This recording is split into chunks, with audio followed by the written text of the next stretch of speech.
Hello and welcome. You're here today to learn about one leader's proven formula to dramatically improving finance and GBS operations.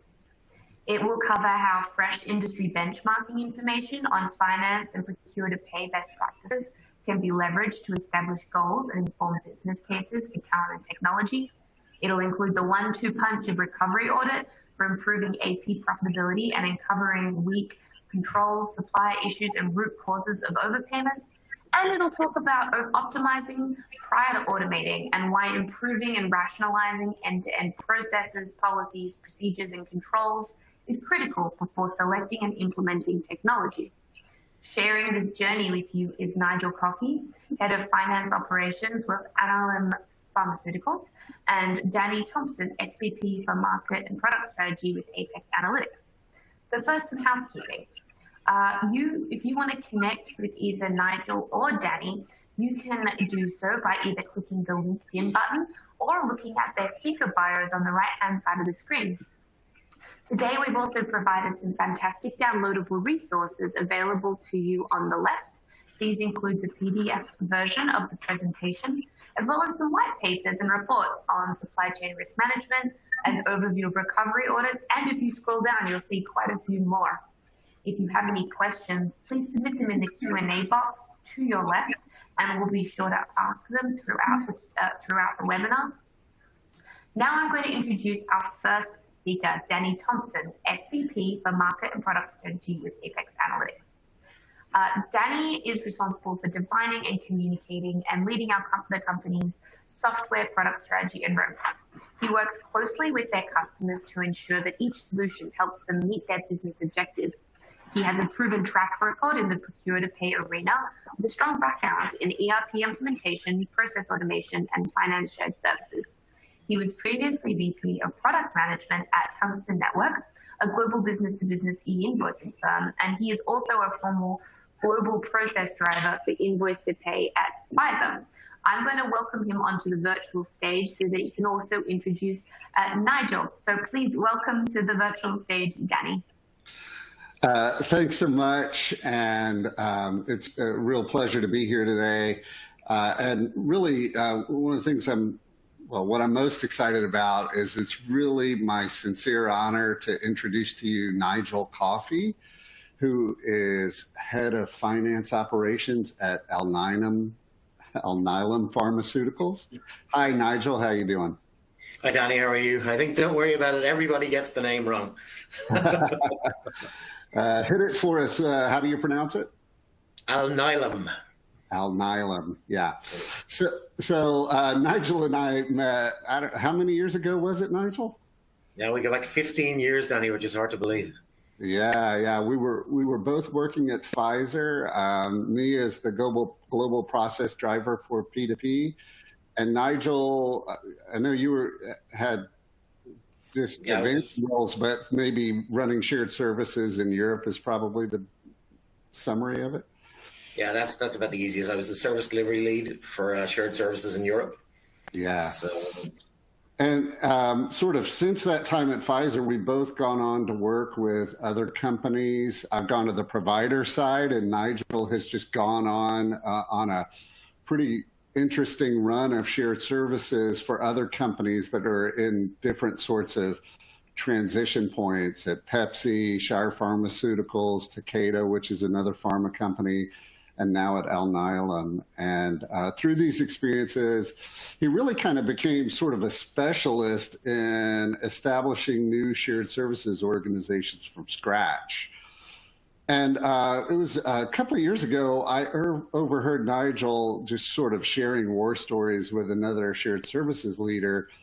And in that discussion, he mentioned that he developed sort of a playbook for shared services, a script of things that you can do to optimize procure-to-pay, and maybe in some cases a sequence to them that can help you get started quickly and then either identify what to do next or fund what to do next. And that sequence applies kind of whether he was setting up a new shared services organization or stepping into an established role and just trying to get a hold of what needed to be done in that role. And I thought that was really cool. We thought maybe more people would love to get a insight into that playbook. So we asked Nigel if he'd be willing to share it with you. And Nigel, being Nigel, kind of graciously said, yeah, more than happy to. So that's what today's session is all about, and maybe with a little bit of a focus on some specific things that Apex can help out with as well. So with that, I'm just really excited to bring this to you, and let's get started. Nigel, just give us a brief introduction to Alnylam, and then I'll give an intro to Apex, and then we'll get into it.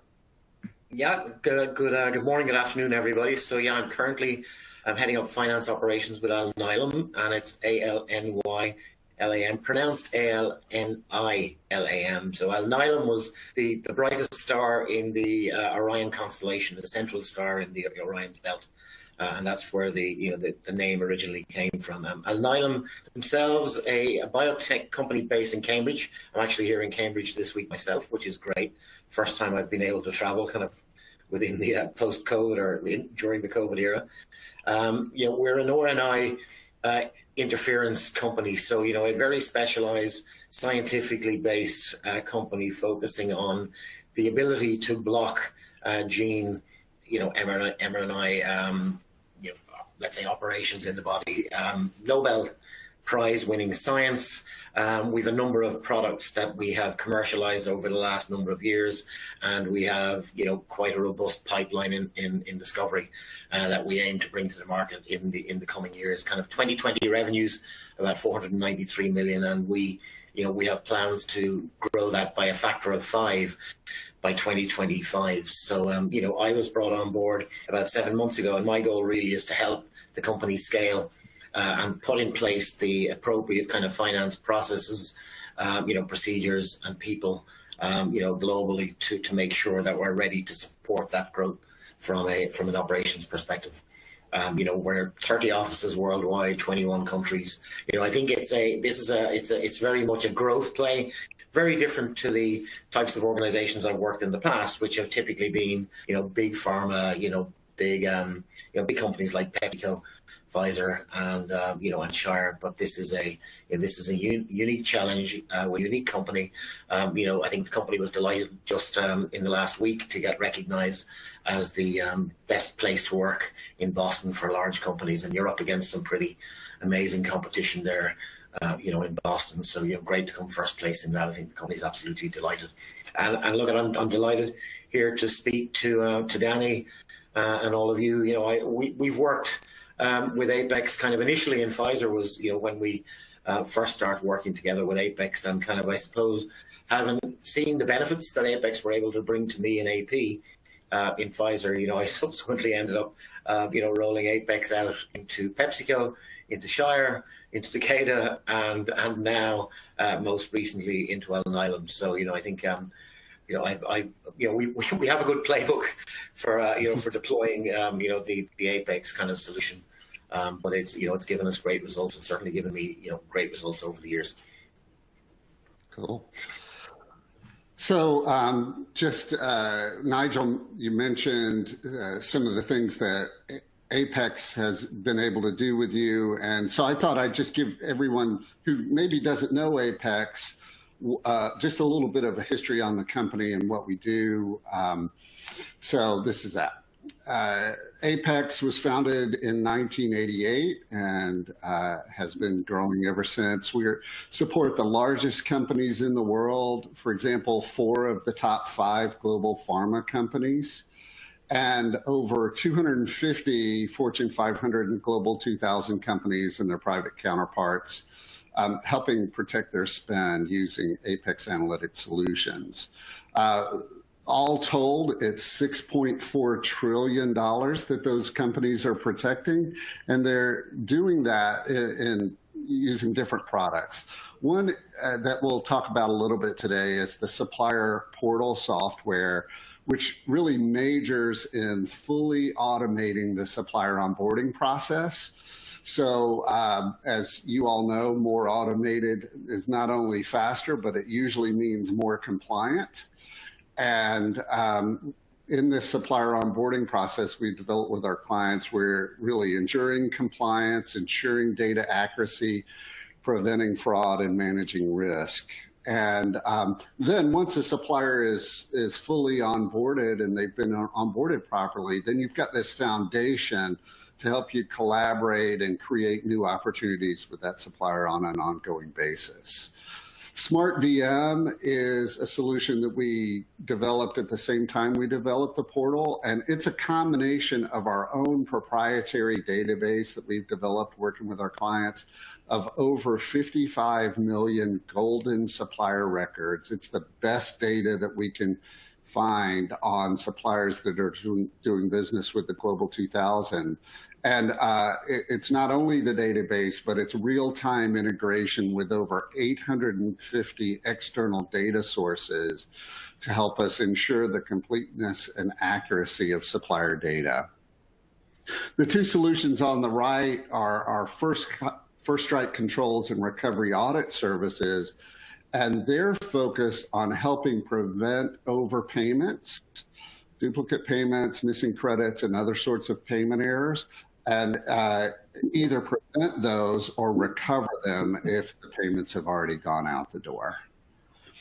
So with that, Nigel, I think let's get into the playbook.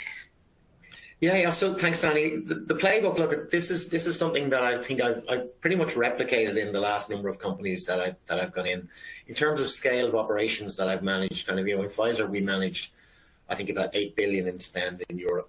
So huge volumes in terms of value, and the sheer volume of transactions and invoices that we push through. Clearly, PepsiCo, very, very large. Alnylam at a different scale, but the principles apply no matter the size of the company. And kind of, the fundamental thing, I think, in all of finance.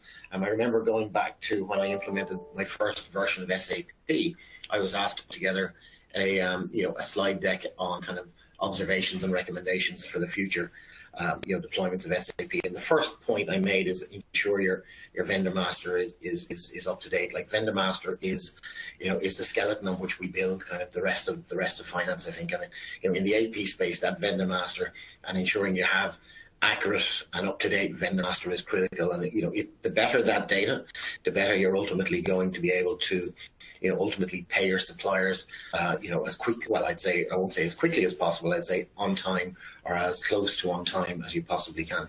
And that's always been my goal in the AP space, is to pay my vendors on time. If procurement want to push out vendor terms and move them from, say, 30 to 60, my job is I'll facilitate that, but ultimately I want to ensure that we can pay, if our goal is, if we have terms of 30 days, I want to make sure I can pay all my vendors in 30. If it's 60, I want to make sure, I can pay all the vendors. But to do that, ultimately, I need to have a high quality vendor master. And I can honestly say, in every company that I've worked with, when I've gone in, when I've looked at that company first, the vendor master has been patchy, to say the least. And sometimes that's because of acquisition. Sometimes that's because, of just, over time, kind of the vendor data hasn't been a priority.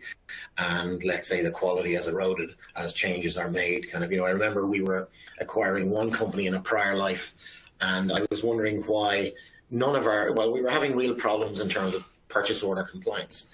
And, we went and, we asked the company that was acquired, how do your vendors receive the POs? Because none of them seem to be putting the POs, or, a vast majority don't seem to be putting the POs on their invoices. And they said, we email out the purchase orders out to the vendor. And then when we looked at the master data, only 20% of the master data actually had an email set up in the system. So again, reality very often doesn't bear any connection with what people would like to observe in the system. So really getting the vendor master data as compliant and up to date as possible was a huge priority for me. And when I came into Alnylam, I saw the same kinds of problems that I've seen all over the world, and I began to think, what is the solution that I can put in place there to resolve that? And clearly I see a vendor portal as a critical kind of opportunity there in that space. So started talking to Apex. I think I first came across the Apex vendor portal. I've seen the project or the product over the years and said, look, I think that's a good solution. The problem then you have is, okay, how do I possibly fund that? I just walk in the door, you come in mid-year, budgets are locked down for the year. The question then is how can I, as a new person joining the company, gain access to the funds to fund the vendor portal, which I see is fundamental to what we want to do. And clearly then, based on the prior experience where, Apex have literally been able to recover tens and tens of millions for me and the various companies that we've worked in previously, we said, let's get the Apex recovery team on board to conduct an audit. Now, it helped in that the CFO that I work with in Alnylam was also the CFO in Shire, so we had prior experience of working with Apex there. So it was quite a quick win for us to get the recovery audit in place. That recovery audit is in flight. The vendor master portal project is now in flight, but we're starting to see the recoveries in. I think we're in a good shape there. Typically, then having addressed the financials and getting the systems that we want in place, there's a lot of basics that I think that people have to kind of put in place to make sure AP is at the level that it needs to be. And one thing you'll note on this discussion is, I'm not talking about automation, and there's a huge amount going on about RPA in the industry. And I think you can really drive best-in-class AP without necessarily resorting to automation. And I think automation has its place. I think particularly in larger companies, I think automation has its place, but I think you can achieve world-class accounts payable performance. And by world-class, I mean paid on time performance in the mid-90s as a viable target, kind of without even resorting that kind of automation investment. But fundamentally, your policies and procedures, make sure you've got solid policies and procedures, and simple things like have you got a PO exempt policy? What's your 2 versus 3-way match policy? Have you a no PO, no pay policy? It staggers me to think how many people still don't kind of execute kind of a return to vendor process whereby the suppliers don't put PO numbers on their vendors. Have you a P card policy? What's your T&E policy even? And all of these things, I think are the basics, building blocks on which you need to get in place, put in place. It's quick, it's easy, but enforcing those drives compliance and ensures that everybody across the company does the right thing at the right time. Clearly, again, depending on the scale of your operations, the operating model end to end becomes critical. Do you have a captive in-house accounts payable function? Do you outsource? And over the years, I've worked with a combination of each and a variety of each. Pfizer, we started with captive. We ended up going to a hybrid model. PepsiCo, we went straight to an outsourced model, a BPO model. Shire, we had a captive model, and in Alnylam we're moving from an outsourced to a captive model. So I think getting the right model in place to suit your business, I think is critical. In terms of training materials, typically what I've seen over the years is that there's a ton of material on people's websites, but people don't know where to go. The material is sometimes very much out of date. I would say make sure your materials are as up to date as possible, renew them, refresh them, and make sure they actually reflect your existing process. So, I think that's, people need to know exactly where to find the materials. And equally, I'd say it's not just internal. I think it's making sure you have guidance materials available on your website for your suppliers themselves, so that clearly, what your policies and procedures are, so that they can follow them. Process documentation. I think I suppose because I'm a former auditor, I think this is fundamental. This is critical. Making sure people have their documentation up to date, tight, controls in place. There's no point in having process documentation that reflects your processes from 1 or 2 years ago. So, invest the time in getting it up to date, but then more importantly, keep it up to date and, have at least an annual refresh, policy in place. And then I suppose one of the big ones over the years that has kind of delivered huge value for the companies that I've worked in has been the payment term rationalisation. So, we know that, I would say many of the big pharma companies are operating off a 90-day kind of standard payment term on paper. We know kind of in the biotech space, 60 days is probably the standard kind of term that's out there. But very often you see companies kind of operating on, I've seen average payment terms of 12 days, 15 days, across the entire vendor base. And kind of, one of the big wins that I've certainly been able to deliver over the years is by moving to a more harmonized, payment term. And while back 4 or 5 years ago, that was very easy and you could make literally, I think, hundreds of millions in cash by migrating your vendor terms, let's say, away from 30 days to 60 to 90. And that cash was hugely well received and appreciated by the by the CFO. I think in the current market that is much more difficult. I think most suppliers are struggling, and I think there has to be much greater partnership with your suppliers now. I know one of the targets kind of that I have now is to do some payment term rationalization, to move to our more standard and move some vendors to our more standard, let's say 60-day terms.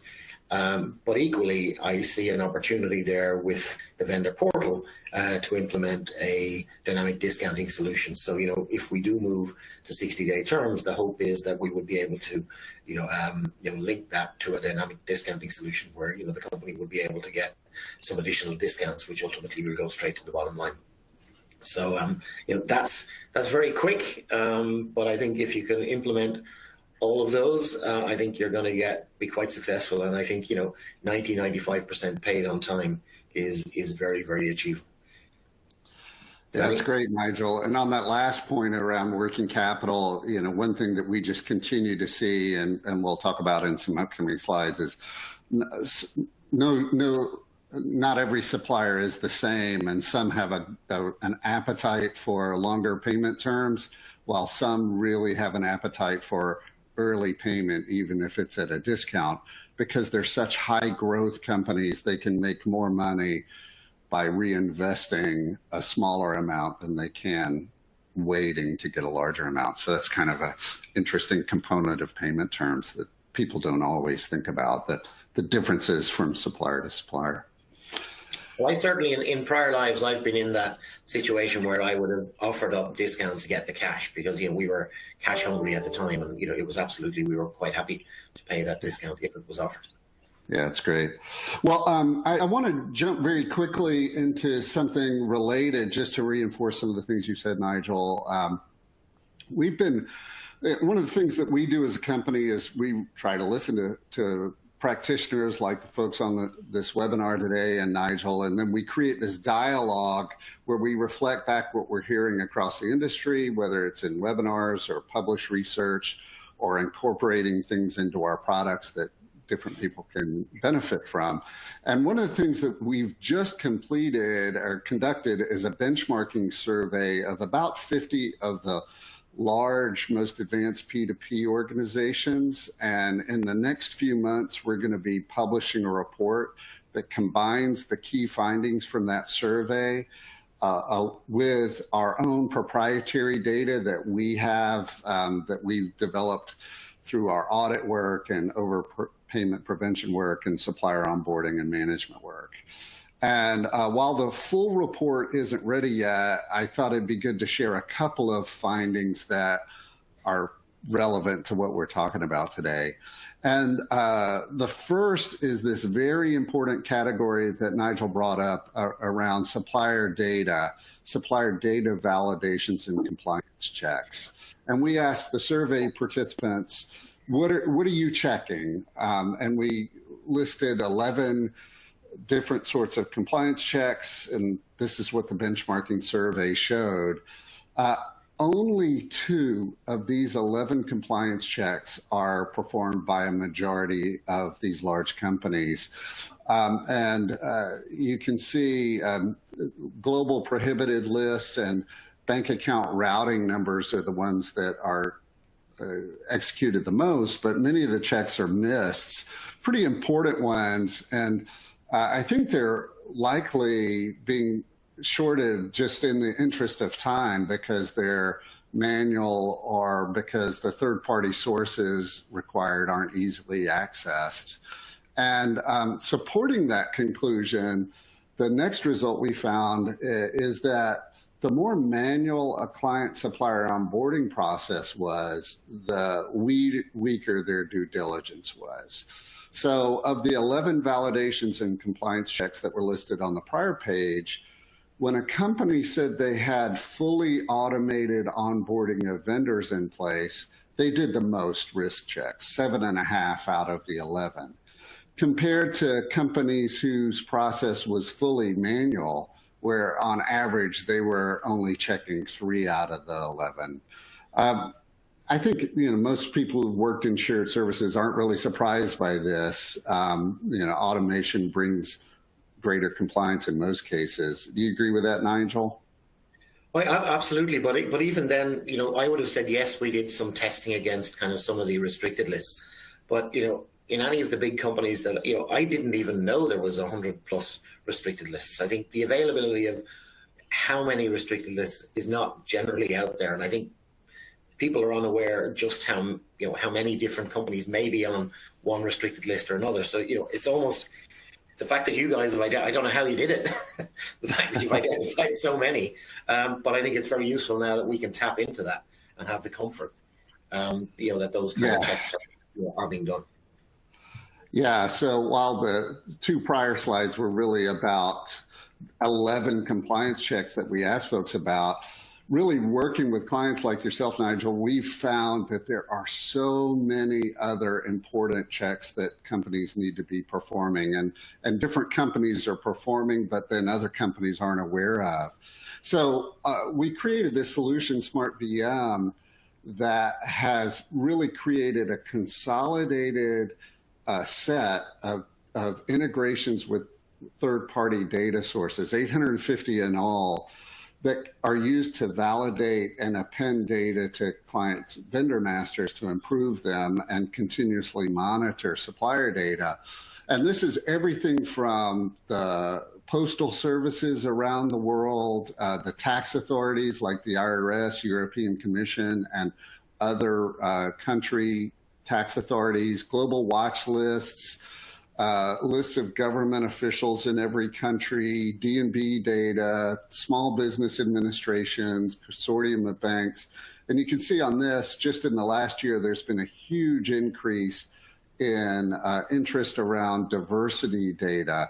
And in 2021, we worked with clients who said, hey, we've got this list of a bunch of diversity data sources that we'd like integrated into the solution, and that's what we've done. So, with this solution, you kind of can be sure you've got the most complete and accurate data possible, and any analytics that you or decisions that you're making based on vendor master data can be smarter. And we use this solution not only for vendor master cleansing and continuous monitoring, but it's built into the supplier onboarding process that is in the Apex portal. And so we get data right first time as the supplier is coming into your vendor master the very first time. This portal is built on this mantra of every all 100%, which means it's every supplier goes through the process. Every compliance and internal business rule that you want applied to your suppliers gets applied in real time as the supplier is onboarding. And then once the supplier has been approved, then the data gets integrated into all of your ERP systems and other systems in your P2P ecosystem. And to make it work for all the different global businesses around the world, we created this highly configurable client-facing business rules wizard that comes pre-configured with 180,000 global compliance requirements and best practices business rules.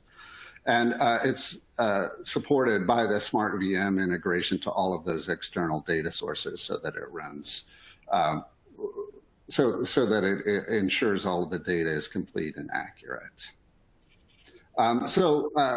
Nigel, you're kind of familiar with all the security and risk management solutions that are part of Apex Portal. What of this do you think is Yeah, there's a lot there on that page, kind of, Danny. I would say that the ones that kind of jump out for me, I'd say, yes, obviously the 850 real-time kind of validations to external data sources, golden records. Keeping the base data up to date, I think, is critical. We're certainly using the diversity piece. We're using the, if we can go back to the previous slide, sorry.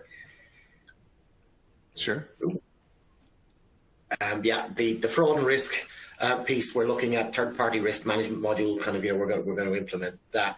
And I think the 13-layer security for payment protection. I think if you talk to a treasurer or any treasurer, they're most concerned about payment fraud, and I think that 13-layer payment fraud protection that you guys can give is a huge benefit certainly for us.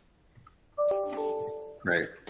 Well, one of the greatest areas of fraud and risk exposure for companies that we've been focused on a lot, and especially during the COVID era, is bank account changes. And unfortunately, you survey respondents, and most often companies are relying on the supplier's internal sponsor to validate a bank account change.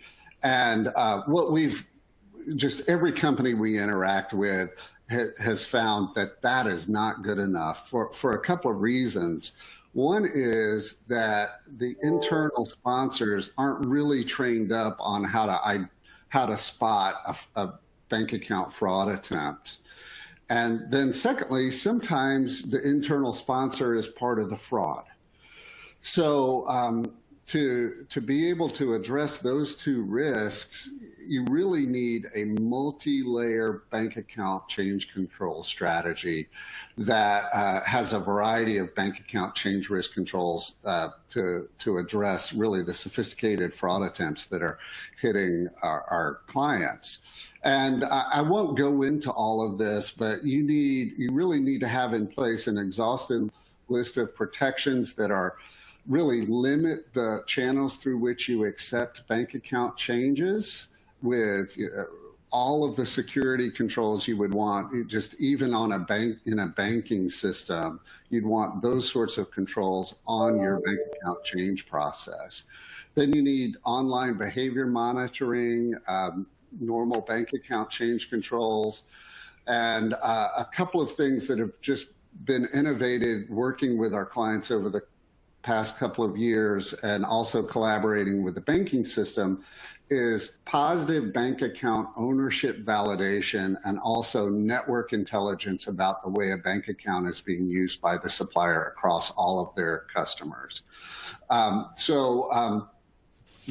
Just more specifically, in the US, Sweden, Poland, and India, we have integration with either a consortium of banks or a government database of bank account owners that validates who is the legal owner of the bank account, and does that match the supplier's legal name. And if it doesn't, then an alert gets raised. And we can't think of a better control on bank account changes than actually validating that data with the bank themselves. And then for the countries that don't have that sort of service available right now, by the way, we're working on one with the UK too, but for all of the other countries, we are using our own intelligence, our 55 million record database, to help companies understand if a supplier is changing a bank account, is the bank account that is being changed to the same bank account that other companies are using to pay that supplier. And if so, and if payments have been going out to that bank account for that supplier for many years, then you can feel comfortable that this bank account change is legitimate. But if you're the only company that has this bank account for this supplier, or maybe other companies have it too, but it's a brand new bank account change, potentially they're being defrauded as well. And so you need to do some additional due diligence around that bank account change. So with those two innovations, we're really adding a level of bank account change control that's really never been seen before in any supplier onboarding solution. So let's shift gears really quickly. I know we'd like to get to questions, but let's shift gears to recovery audit. You mentioned that you like to run a recovery audit pretty early in your process. And what we hear from you and from other audit clients is they usually have two main reasons to prioritize a recovery audit. And one is to see where you stand, what are your control gaps, and then also to fund any automation ambitions that you might have, because the money recovered can be used in most companies to fund other initiatives in shared services. Why don't you talk about that a little bit, Nigel? Yeah, I think look, a recovery audit can be a double-edged sword. It's one of those things when you're going into an organization saying, I think we should run a recovery audit. You've got some people are going, oh God, I don't want to know, because they're worried that they will be perceived negatively because some of these duplicate payments have actually occurred. And then the upside of that is that you're going to recover the money and you're going to close some of those gaps that can find. And you're also going to identify potential bad players. You will identify suppliers where their behavior causes you to question the very fact that you're dealing with this supplier on an ongoing basis. So you suddenly find a supplier has sat on €1 million for 3 years and not informed you that you paid them twice.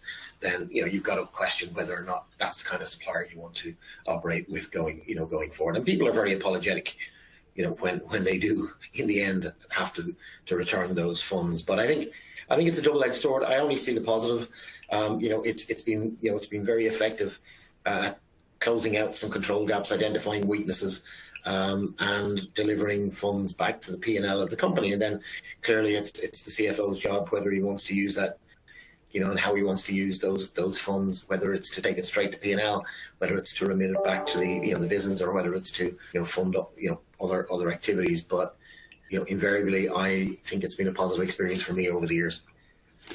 Yeah, I mean, we had a duplicate $1 million payment isn't just a hyperbole. I mean, we've seen that exact scenario with one of our clients. A supplier got $2 million payments on the same day for the same purpose and just sat on it for years. And then, but just on average, those are the exceptions. But on average, we find for every $1 billion of spend in pharmaceutical companies, we find about $320,000 in recoveries. So if you're a $10 billion company, then that's $3 million. And then in other industries, it's lower. There's a variety based on industry, but we see on average across all industries, it's about $143,000 per billion in spend. And then the result of not only do you get the money back, but you get a report back that shows you where the gaps are, what are the procedural controls that are breaking down that are resulting in these overpayments, along with some recommendations based on our experience with other clients about how you can close those gaps. So it can help you set a priority list for your process improvements going forward. Danny, the other area that I've noticed, let's say, a higher recovery has been in M&A situations. Yep.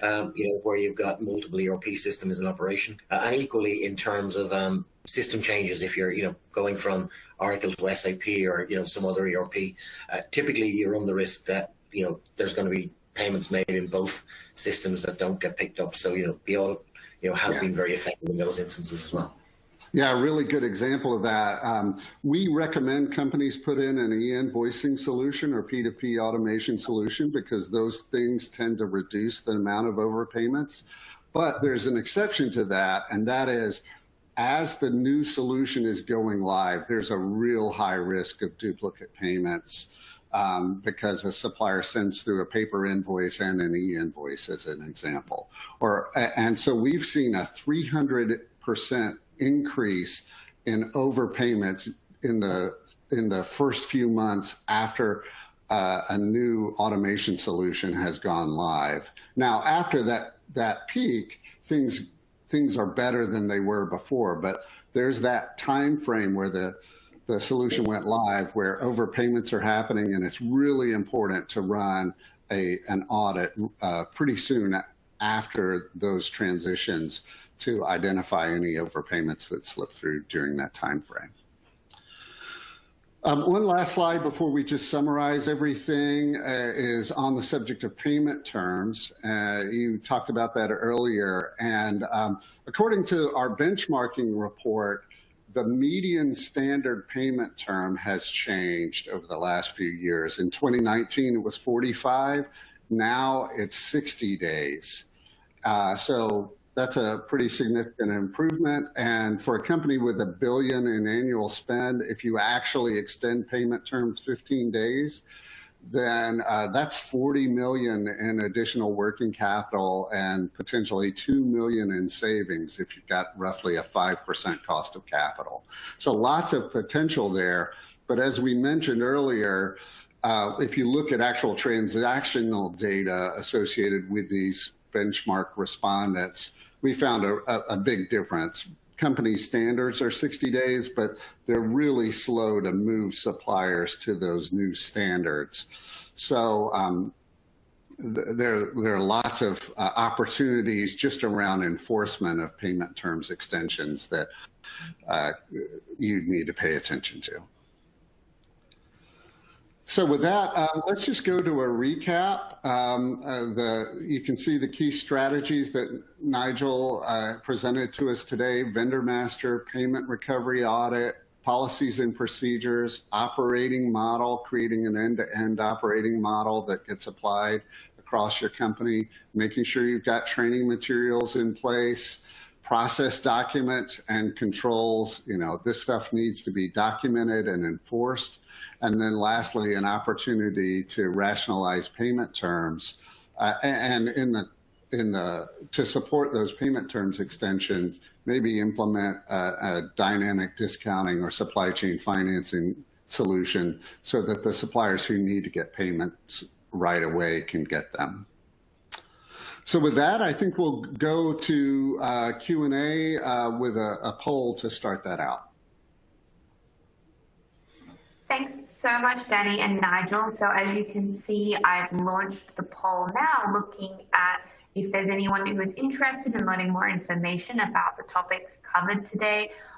They can just click and vote in the poll by pressing on the button that should appear in front of you, and we will be able to reach back out. Just as a reminder as well for Q&A, if anyone's interested in asking any questions, you can type the question into the Q&A box on the left-hand side of the screen, hit submit, and I'll be sure to ask Danny or Nigel, depending on who you'd like to answer. I do have one question for Nigel while we wait for some more questions to come through. So, Nigel, in your experience, what have been the major obstacles that have led to you putting this playbook of best practices together? I suppose, generally it's getting the decision makers to say yes. And I think in larger companies that can take a lot longer. To get all of the players involved and to get them to agree, just to implement an audit. And again, there's the concerns that I mentioned earlier. Is it a positive? Is it a negative? Do we want people to know? But in smaller companies, it's been it was quite easy. We had agreement within a couple of weeks. In smaller companies, it should be easier. But it's convincing people of the benefit and keeping them away from the downside, the negative, the perception that this is audit is a bad thing, that they don't want. Because some people would rather nobody knows that they've made. And it's not. It's not a reflection on them. It's a reflection. People make mistakes, companies make mistakes, systems make mistakes. So it's just moving people away from that and focusing on the benefits. And even for suppliers, there's this is one of the things we've been able to stress. There's a great opportunity for suppliers who haven't been paid for invoices, let's say, that have just never been presented for whatever reason, that have sat on desks. As part of this audit, we're able to make sure that those suppliers present. So even if there's no overpayment by that supplier, it gives them an opportunity. There may be underpayments, or they've received, they haven't been paid in full, it gives them an opportunity to submit those invoices and get them paid now. And in some cases, those could be months overdue. So, there's a positive for both the supplier and the company. And what have been the key areas that you have found to be the most valuable? I'd say the CFO has found the working capital, the cash, to be the most beneficial. I think we, in shared services, we're very often focused on, wage arbitrage, small incremental gains. But if you're able to drop 350 million in cash, into a, balance sheet, that gets noticed. And, that's probably the biggest improvement. But the other one, I'd say, just a reduction in risk, just the reduction in payment fraud, the reduction in potential payment fraud, things like that, critical benefits. Thank you so much, Nigel. I do have a question for you, Danny. Just sort of looking at fraud and risk itself, from your side, when Apex clients come to you, what led to the focus on validations and bank account controls, and how did you get input from the market on what to focus on? Sure. We got our insights into what to focus on really through two channels. One was just working with clients who had been struggling with getting their vendor master process under control, or maybe they'd even had one or two tries at getting a supplier onboarding process automated. So some of them had controls that they had in mind that they wanted us to put in place. But then we took another step as we were trying to automate the process. It's 2020 or 2021. More things can be automated. So we adopted this mindset that we ought to be validating every possible data field. So if there's an external data source that we can use to validate anything, legal name, address, tax ID, banking information, phone numbers, emails, anything, then we should find that external data source and use it so that data could be validated, not only validated to make sure it's true, but validated in real time so that the supplier, as they're entering information, gets immediate feedback if they've entered something that doesn't look quite right. And